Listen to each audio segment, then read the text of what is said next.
Hello guys, কেমন আছো তোমরা সবাই? অনেক দিন পর আবার তোমাদের সঙ্গে আমি একটা ছোট্ট ভ্লগ শেয়ার করছি। কি বলো তো, তোমাদের শর্ট মানে এতে বলেইছিলাম যে আমি ভিডিও দিতে পারছি না, কারণ মাম্মামের ভীষণ শরীর খারাপ। হ্যাঁ, শরীর খারাপটা বাড়তে বাড়তে এতটাই শরীর খারাপ বেড়ে গেছে। হ্যাঁ, তবে এটা ভেবো না যে মেয়েটাকে ওষুধ টষুধ খাওয়াইনি বা ডাক্তার দেখাইনি। হ্যাঁ, আমাদের বার্নিয়ার লোকাল একটা দোকান থেকে ওকে ডাক্তার দেখিয়ে ওষুধ নিয়েছিলাম, বাট ওষুধগুলো খেয়ে না কোনো কাজেই দিচ্ছিল না।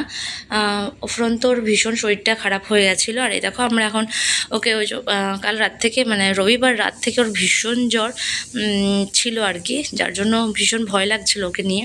তাই আজকে আমরা কৃষ্ণনগর চলে এসেছি ডাক্তার দেখাতে। তো দেখো এখন ডাক্তারের চেম্বারের ভিতর ঢুকেও গেছি। তো ওখানে গিয়ে ধরো মাস্ক পরতে হয়, তাছাড়া অ্যালাউ করবে না। আর ডাক্তারটা দেখিয়ে এখন বেরিয়ে পড়েছি।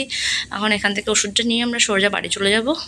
এই জন্য তোমাদের সঙ্গে না আমি ভ্লগ টক শেয়ার করতে পারছি না।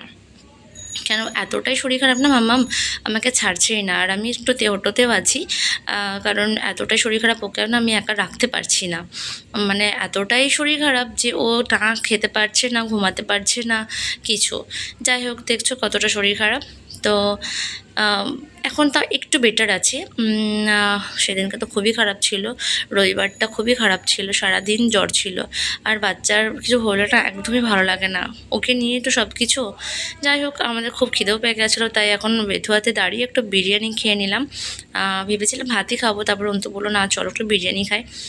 চলো ঠিক আছে। মাম্মাম খাইনি, ওর জন্য আমি টিফিনে করে একটু ভাত নিয়ে গেছিলাম, ওটাই খাইয়ে দিয়েছিলাম। তো চলো আজকের ব্লগটা এইটুকুই। কেমন লাগলো অবশ্যই কমেন্ট করে জানিও। দেখা হবে নেক্সট ব্লগে খুব তাড়াতাড়ি। Tata, by.